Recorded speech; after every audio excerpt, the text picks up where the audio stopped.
Welcome everyone. I want to say hello to Warrior Nation and welcome you to our first inaugural Glenpool Public School Coaches Show. I'm your host, Doug Winters, and our goal this year with the show is to show and recognize the gamut of athletic programs we have here at Glenpool Public Schools. And today for our first show, we are pleased and privileged to have legendary football coach, Mr. Steve Edwards. Thanks, Welcome. Doug. Appreciate it, Coach. Thanks for having me in here. We know you're very busy trying to get ready for that first ball game. 21st year? 21st year at Glenpool, that's right. Amazing. Amazing. Well, I hope I'm here 21 years.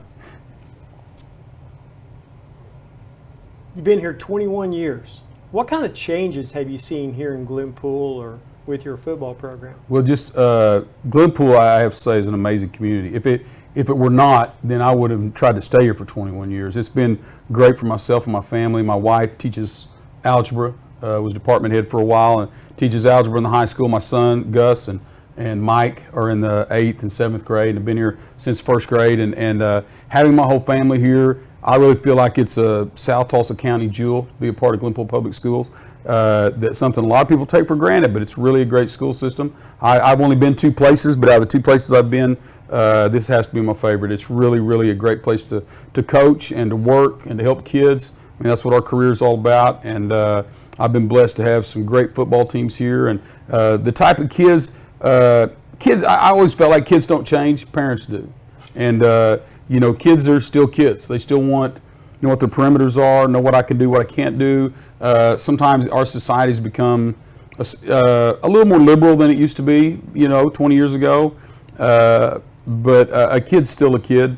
I've watched our community grow into a larger and larger and larger community. When I got here, they'd just gone into 4A football. Now we're just making that in 20 years. We've made that transition into 5A football. So that's big boy football. I mean, that's both those classes are big boy football. It's big teams and lots of kids and well supported by their community, which I've been blessed that they've been very supportive here. So I've been very fortunate. The things I've seen, I think all the changes that I've seen at Glenpool Public Schools from superintendent to superintendent, from administrator to administrator, has all been for the better of the school and the system.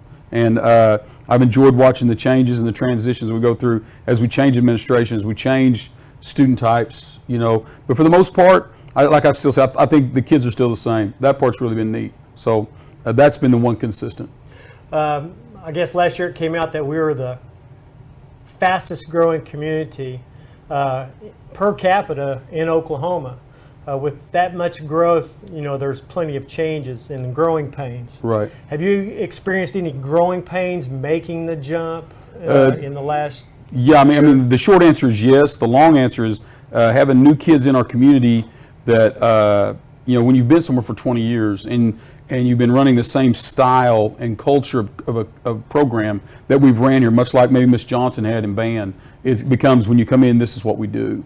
And when you get new student body and kids moving in from other communities and becoming part of our community, them embracing the culture we have here, how we do things that we do, and what we try to do to help a student athlete achieve at a high level is sometimes it's quite a bit different than places they've been from. So that's one of the things I see is that us growing so fast, we have the new students in, them becoming more accustomed to the culture here, how we live. We're kind of a bedroom community in Tulsa, and they may have been in their own community where there was a main street and a downtown, and that's really not part of this culture. It's really not. That's not the way it is here. So you have to find another way to get words out, communication out about our school, about our programs.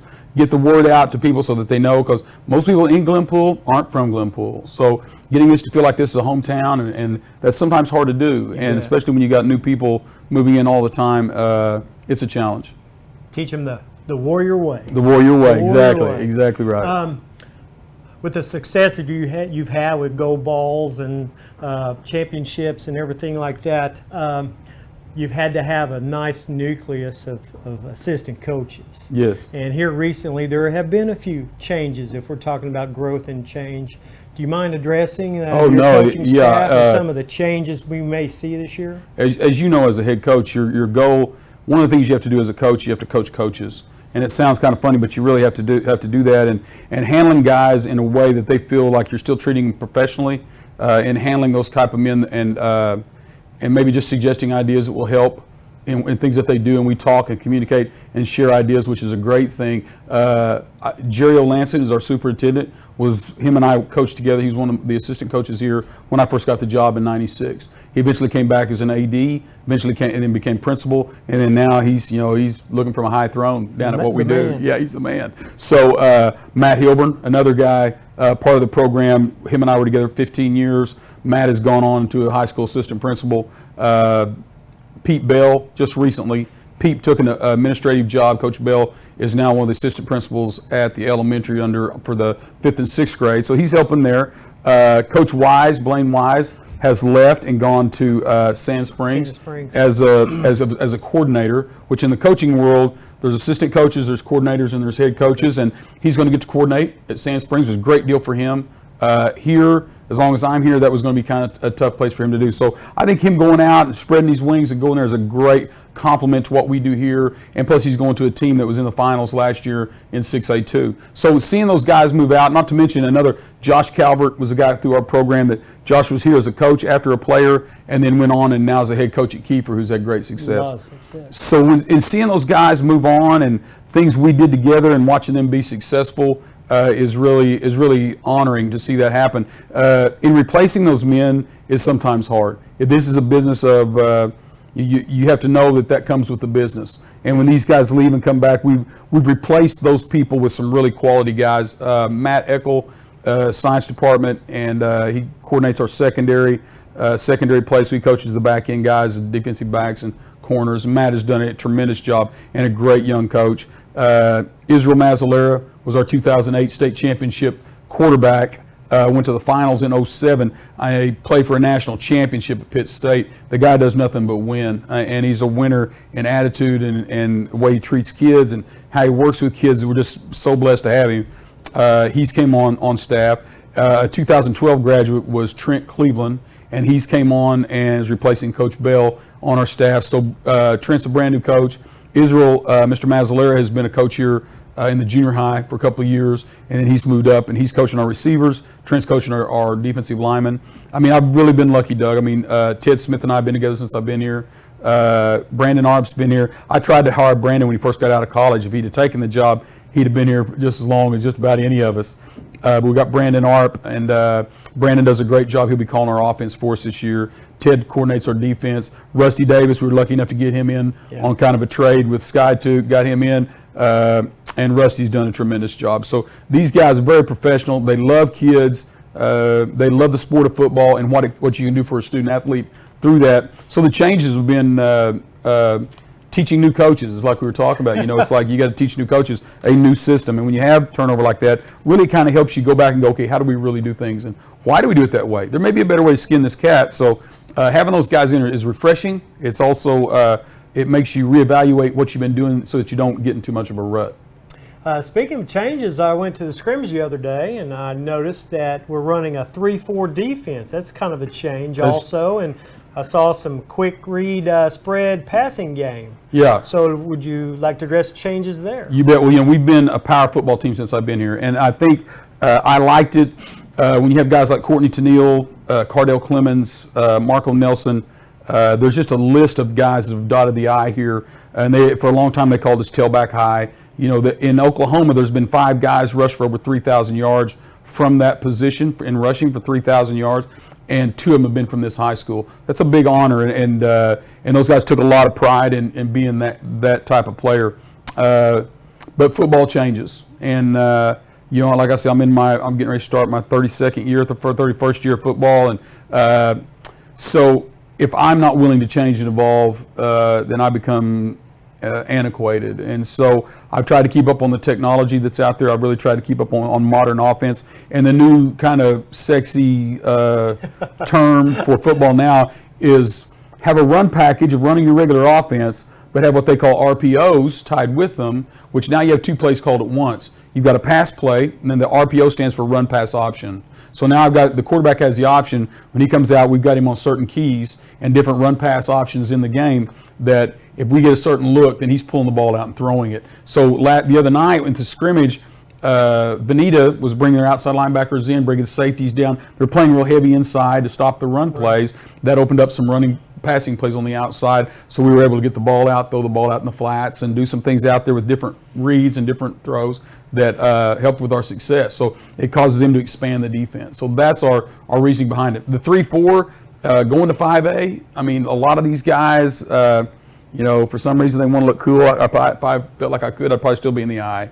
But they want to spread it out, throw the ball around. They kind of want to do what they see Oklahoma do and Oklahoma State doing. And I know it's modern football and everybody wants to be, up on the latest things. But we're going to have a good, solid run game. I don't think you win in Oklahoma still to this day. I don't think you win championships in Oklahoma without being able to run the football. So we're going to start there first and throw second. So getting in 5A, that 3-4 defense, I think, gives us a chance against.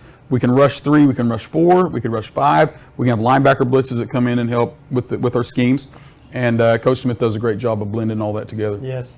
Well, speaking of quarterback and personnel, I'd like to kind of maybe go to some of the guys you're looking for, and maybe somebody that when we're watching the live stream, some of the personnel and changes of personnel that we need to be looking for. Well, I've got. I'd be amiss if I didn't talk about my 3 captains.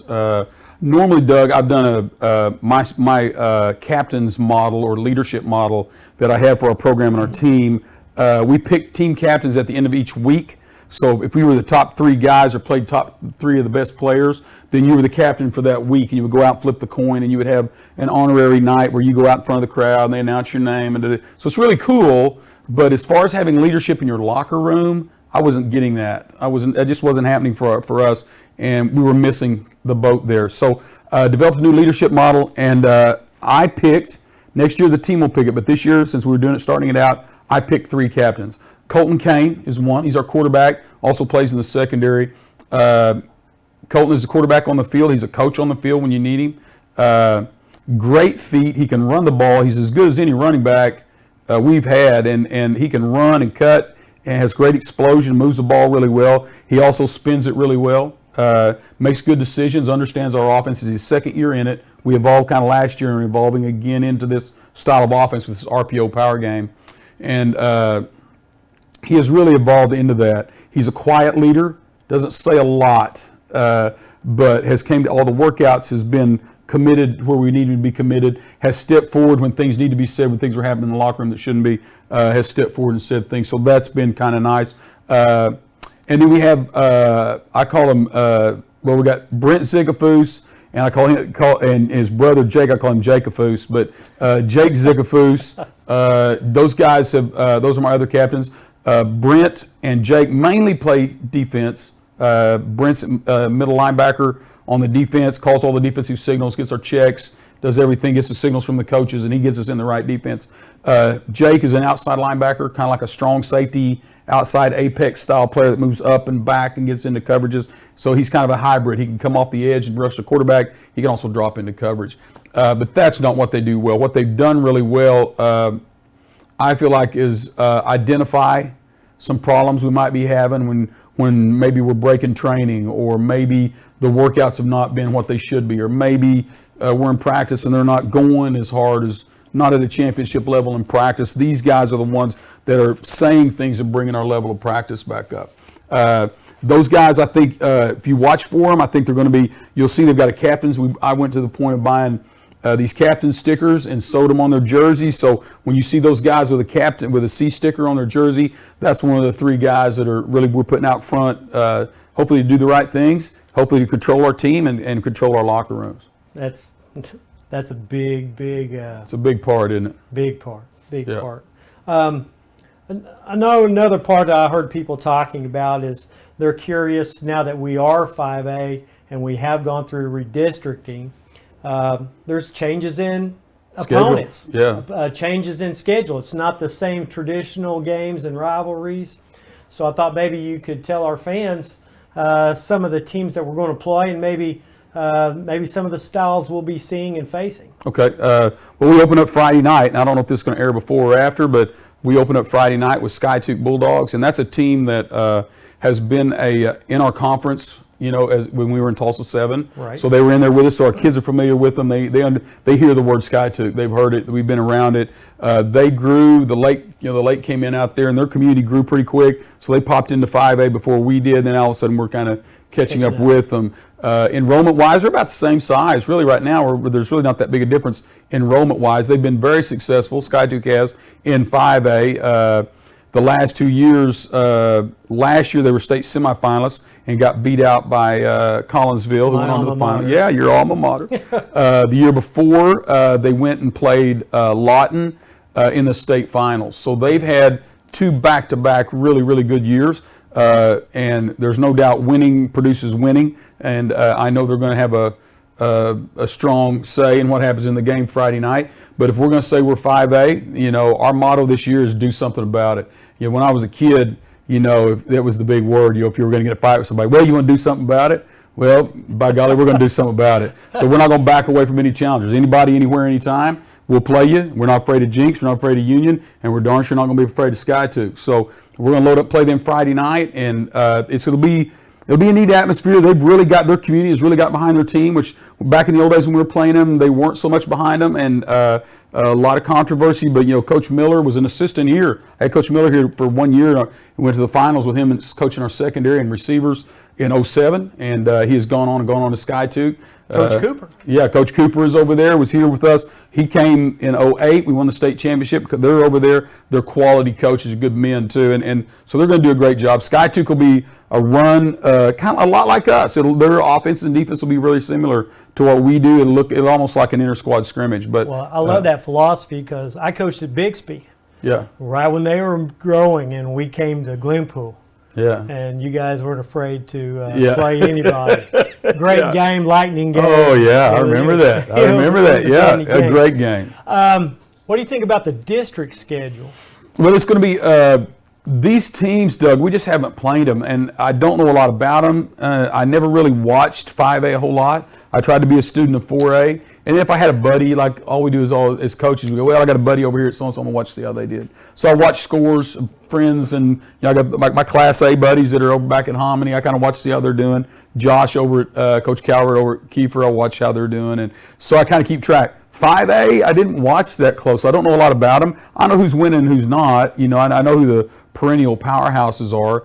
We're going to play some Tulsa Public Schools. We've got Edison is our first district game, and Edison has a new coach, and I know they do a great job. An old friend of mine is there, Bob Craig. Bob, and Bob is there. Has been, he's semi-retired. He's working there and helping that program. We'll also play East Central out of Tulsa Public Schools. So we have 2 Tulsa Public Schools on the district, or on our schedule for district play. We'll play, then there's some perennial powers in there with McAllister, Shawnee. They've been really strong. Coweta has been a strong program. So those three games, I can see them kind of circled on the calendar. They'll be tough. Not that the others won't. I think we've told our kids, we said, by golly, we're going to do something about it. I don't care if we're the littlest guy in 5A or the biggest. If you want to win, you got to do something about it. So we're gonna jump in there. We're gonna put all our eggs in the basket. We say, don't put all your eggs in one basket. Well, by golly, we are. We're gonna go after every game like it's a championship game, and we're gonna get after people as best we can. So that's our plan. I think our kids are bought in to what we're selling. We'll also play Noble, Durant.